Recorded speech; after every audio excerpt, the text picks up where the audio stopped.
I pulled a card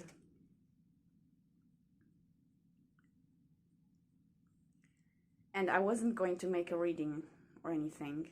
I just did the mudra for 2 or 3 minutes. And I actually think that this is the Yoni mudra opening.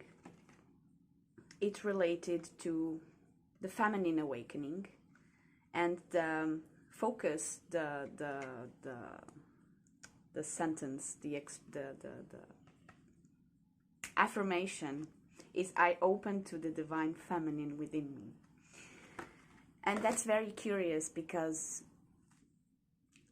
yesterday I realized that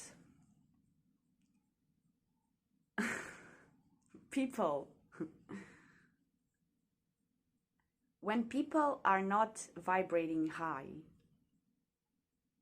which means they're not feeling content with their selves and with their lives, so they can't really feel inner peace. When people are like that, they could have like a massive golden angel in front of them and they wouldn't even see it. They wouldn't. They don't. But if something toxic, or how do we say, something polemic, let's call it polemic. If something polemic comes up, people will immediately react. So I was thinking about it today. It's like, why?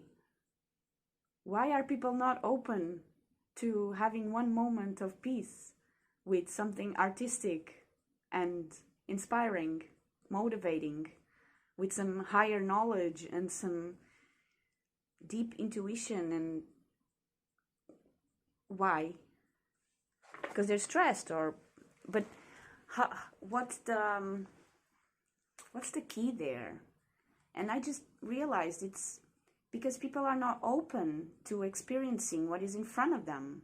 They are so stubbornly focused on what they think that they want, what they think that they need, that people don't open to the experience that they're having.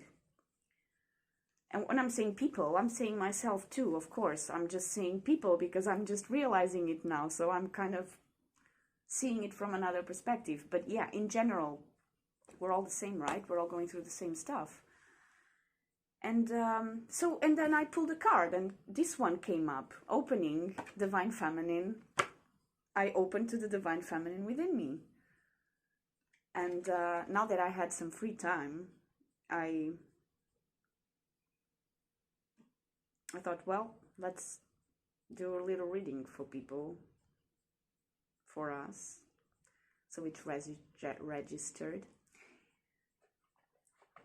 Anyway, if I hadn't done the 2-minute mudra meditation, I would probably not be doing this reading, and because I would probably not be open to this energy, so I wouldn't be feeling good enough to just do it, right? Because I would be stuck in my mind, thinking, oh, I shouldn't, why would I even do it? No, I'll do it later. Or no, why would I even do it? Nobody cares, nobody watches, nobody, you know, we go into all sorts of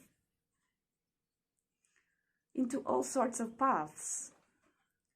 But these two came first, the third eye chakra and the crown chakra. And I thought that was very interesting because I really needed a mudra, and these two came out, and I was like, no, I need a mudra, give me the mudra. And this one came out after. So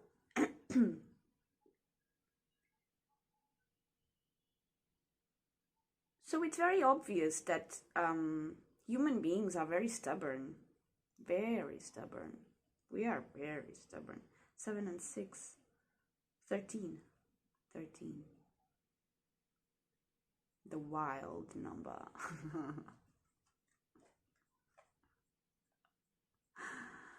If we want to be wild and free and happy, we have to open to the experiences that will lead us to that vibration.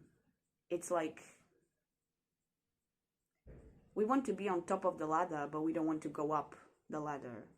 But it's impossible because the motion, the experience of going up the ladder is the thing that will make us feel like we are on top of the ladder.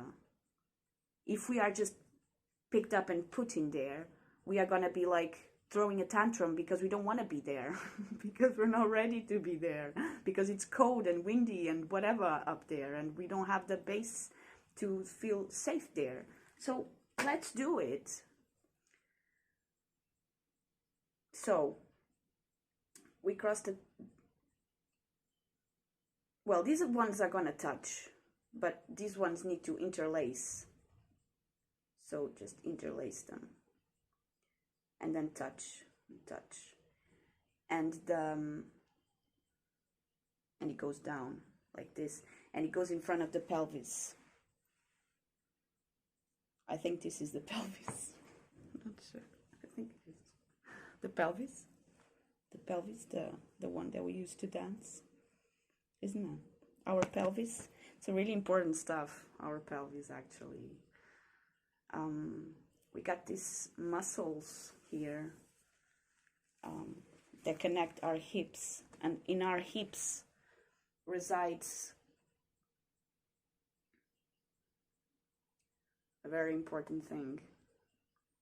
I haven't read about it recently, but I have read about it in the past, and I have been, sometimes I remember it, and I really like walking. It's one of my favorite things, is to put on my boots and go for a walk. Just walk, you know. And sometimes I like to visualize, not visualize, but like as if I had like another set of legs, like if I was a horse or a centaurus, like the Sagittarius, or like a Pegasus. Now I feel more like a Pegasus, but like 2 years ago, it was like just a centaur. I didn't have the wings, you know. I was just working on the base. And so I was walking, and I was imagining that my back legs were walking too with me. And it's so cool. It's so cool because you can actually start hearing it. You can start hearing it and feeling the motion and the power, you know. But it's all inside. It's not something that people can look and see. It's something that we do with our thoughts, with our feeling. It's not, you're not doing nothing. You're just feeling it, you know. You're just acting normal, acting natural. You don't need to act weird. Nobody needs to know what's going on inside your mind, okay? You could be imagining the most crazy stuff ever. Not everybody needs to know what's going on there. And nobody can know. Especially if you don't care, and if you just feel it for the purpose of feeling, for the sake of it, not for showing it. That's a really big block we all have. It's like we think that we need to show something, to feel it. We don't. We don't need to make sure that people know. We don't need to make sure that people understand. We don't need to make sure that people authorize or like. No, because it doesn't make any difference. Whether people like it or not, it doesn't make any difference. They don't see. They don't see further. We think that they see everything. They don't. They don't. People don't see what we want them to see. People see what they can, what they are able to, you know. They don't.